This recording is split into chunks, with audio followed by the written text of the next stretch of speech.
Imagine a high-stakes game of poker, where players used everything they had in order to gain control of the pawn. Well, the Colombian armed conflict was just that, a game of bluff and deceit, where players used every trick in the book to outsmart their opponents. Las FARC played recklessly, fueled by dreams of revolution and cocaine. They used lives like chips on the table.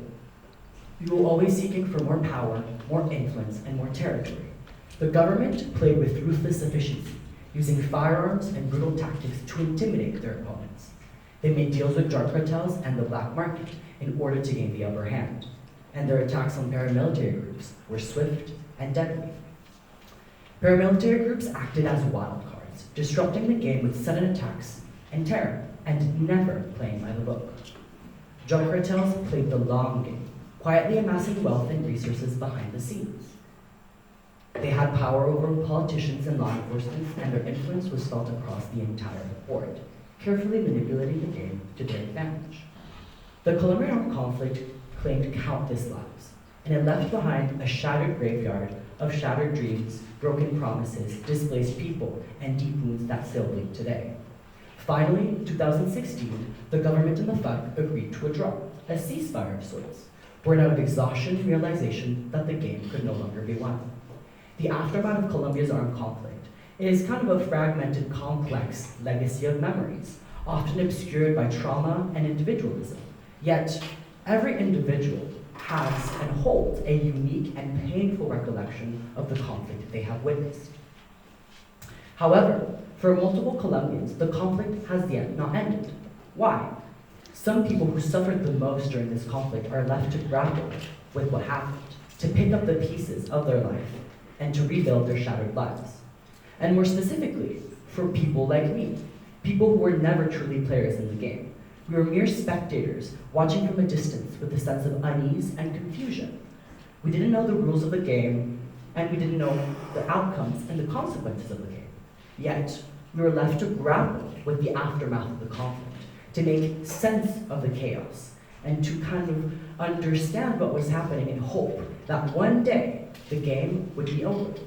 Yet, I sit here today talking about the armed conflict. The deep wounds that the conflict has caused in Colombian society continue today, and they continue to bleed. When I look back at this conflict, I think and I see that the path to healing and reconciliation is a long and arduous one. For context, the Colombian armed conflict started in the 1960s, let's say. It lasted for 5 decades, making it one of the longest running armed conflicts in history. The conflict contained various actors: the government, paramilitary groups, and several leftist guerrilla groups, most notably the Revolutionary Armed Forces of Colombia, FARC for short, or the National Liberation Army, ELN. The root of the conflict was based in the historical presence of inequality when it comes to social and economic rights in Colombia, leaving various guerrilla groups wanting to overthrow the government in order to install a Marxist-Leninist state. Today, the conflict still touches thousands of people, leaving behind a divided society driven by fear and hatred. When I look back at this, I feel empty. I wonder, what else is for my country? As a Colombian, I hold with me the weight of my country's past. As much as I did not grow up in Colombia, I have seen and witnessed the people who continue to fight and do not let themselves be broken down by the war. I've seen the deep wounds that the conflict has created, and most specifically, I've seen and suffered the pain that people have had when they lost loved ones. Yet, when I talk about my struggle, it's a nuanced kind of experience. It wasn't until I moved to Colombia in 2011 that I actually understood the scope of violence that had decimated my country for decades. Since then, I've been left to grapple and struggle with fragmented, insufficient, and sometimes contradicting memories, infusing me with a sense of paranoia and confusion, not knowing where I stand. As a member of Generation Z, Gen Z, let's say, our influence and our connection to the armed conflict is a turbulent one, as our recalling and memory of the armed conflict falls back on foreign retellings of the same story, leaving our minds to be open to being molded like lifeless clay. As an illustration, It wasn't until I was 13 years old that I first encountered the character of Pablo Escobar. I know, quite shocking. One day, my friends and I went to a school excursion to a library. One of my friends had bought a book about him titled Pablo Escobar, El Patrón del Mal. We were all fascinated and enthralled by this figure who to us was full of mystery and taboo. All we knew was that he was this individual that committed horrible things. For us, he was just this evil man, and it was forbidden to talk about him. Yet, we also knew that he was this individual that was celebrated because of his macho attitude and his masculinity, regardless of the horrific acts he had committed. Later on, when he started studying the conflict in class, I kind of still felt like something was missing, as we were only mere spectators of these events. As much as I understood and learned that millions of people were displaced and over 200,000 people had perished during the conflict, I still felt empty. There was no sense of relatability towards these stories. I did not understand the realness and rawness of these stories. In a way, in the classroom, the victims and their stories were treated as merely figures put onto a graph of statistics that spoke to no one. There was no truly holistic approach to their stories. Later on, my family finally started sharing a little bit about their stories and experiences in their adolescent years during the conflict. I was curious. I was so happy that my family was finally sharing these stories with me. Yet, I found myself feeling frustrated. My family still maintained a curated tone in talking about these experiences, as if I wasn't ready to actually understand what was happening. Yet, two key incidents changed my perception of the conflict forever. Firstly, in 2014, I went to class as per usual. Everything was normal until in the middle of my Spanish class, when our school director bursts into the classroom and goes directly to my teacher. He whispers something to her and then immediately leaves. As soon as he leaves, our teacher's demeanor changed. She looks at us and screams at us that we had to evacuate immediately as we had a possible bomb threat. I remember feeling a sense of panic and disbelief, trying to place what was happening as we left the classroom. The halls were filled with chaos, students running in every direction, some even falling down the stairs. I didn't know what to do or where to go. We huddled outside, waiting for news, with my heart pounding in my chest, when all of a sudden, boom! The sound of a fake bomb blast shook me to my core, leaving me feeling paralyzed and in utter disbelief. The chaos and disarray that followed left me feeling vulnerable and exposed. I had never truly felt anything like this before, and the sheer intensity of the moment was quite overwhelming. For a little mere moment of time during that horrific incident, I was transported to another universe, a universe that I only had known about via the tales recounted by my mother and my grandmother. Stories of eras where bombs and bloodshed were a regular occurrence was one that I never truly had experienced.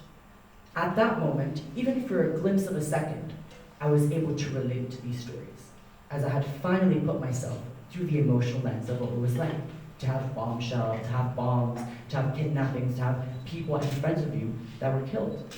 I finally put myself into that lens. It served as a poignant reminder that sharing our experiences and the human experiences that lie at the root of what occurs in the world is extremely important. That is how we relate to one another. Through the human lens, we understand one another. The second experience was related again to my mother. My mother started working at the military university in Boitard. She created a direct link with the people in the conflict, which was fascinating to me. One day, she came back from class, and I could tell something was off. Her eyes were tearing up, and I could see the pain etched on her face. I sat next to her, looked at her in the eyes, and asked her what was wrong. She looked back at me, and frankly told me that one of her students had died in the field, and that another one had lost his leg. At that moment, my mother and I shared one of the most poignant and significant conversations to date. She opened my eyes to the harsh realities of the conflict, how it could become and how it affected individuals in different ways. At that moment, I truly realized why I had never been able to relate to the conflict, due to my privileged and isolated position.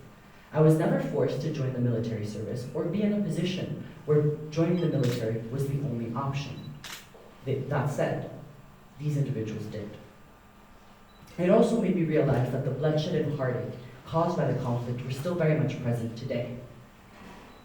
The emotions my mother conveyed to me stayed with me, and it made me realize the fear and pain that older generations and parents felt and feel.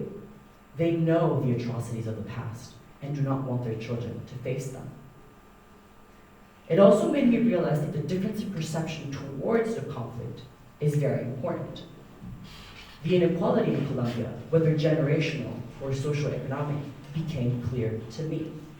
The 16-year-old boy that I was at the time asking my mom these questions was not the young man who went to the confrontation zones and put his life at risk.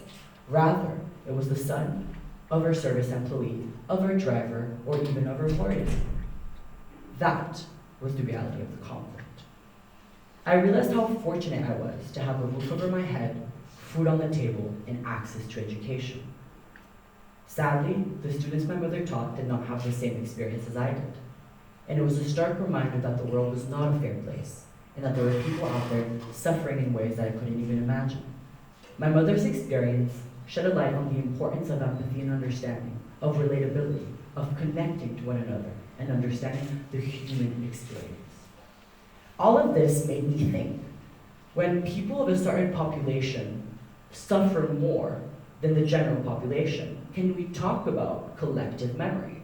When the victims of an armed conflict show an overrepresentation of race, gender, and social economical status, can we truly talk about creating a collective sense of memory and narrative? This is almost impossible when most of these stories are neglected and shunned out, never to be discussed. I've been caught into this fight between my skewed recollection and what I can see around me, leaving me feeling bewildered and conflicted. Yet, when I confront this internal conflict, I realize that I'm not alone. Many Colombians, present and future generations, struggle in similar ways to me. It is up to us to preserve the memory of the armed conflict and ensure that for years to come, we can look back at this horrific period and learn from it, instead of repeating the errors we have committed in the past. I truly believe that the truth of the armed conflict in Colombia lies in acknowledging the diverse and multiple points of views that people had acquired during that tumultuous time. As much as common thread and overarching themes emerged during that conflict, it is important to recognize the singularity and that each individual who lived during that armed conflict has their own unique story to tell. The silence I faced when looking back at the Colombian armed conflict and seeking answers left me feeling lost and alone, seeking answers in my own personal and emotional ways.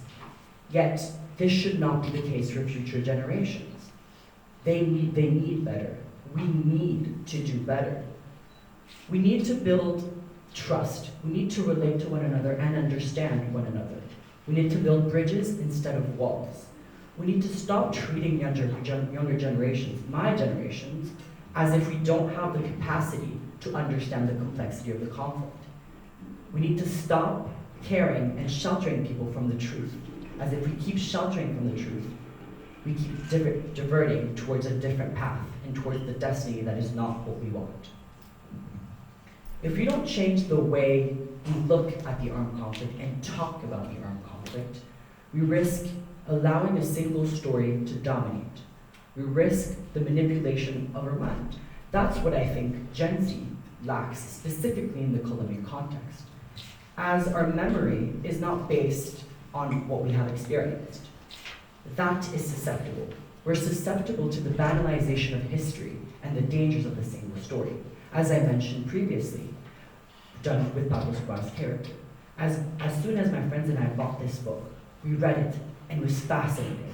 Yet, when I look back at this exchange, I remember telling my mom, "Mom, look what I did. I went and bought a book about Pablo Escobar." She said in a disgusted voice, "Oosh, why would anyone buy a book about such a vile and disgusting man?" Now, I look back at this exchange and understand why. Why would anyone buy a book about such a nasty man, even if he had committed so many terrific things to our country? Well, this was done through the sensationalist lens. We looked back at Douglas throughout history, plucking certain elements to create a fake narrative, yet omitting the reality and the horror that he actually had committed. We also allow a single story to dominate, we risk falling into manipulation and indoctrination. I think when I talk to you guys and when I think about my position here, it is important for us to acknowledge the diversity in Colombia. It is up to us to create a diverse and comprehensive narrative for Colombia. It is only then, and I will repeat, only then that we can start to reconcile and heal from our shared past. Thank you.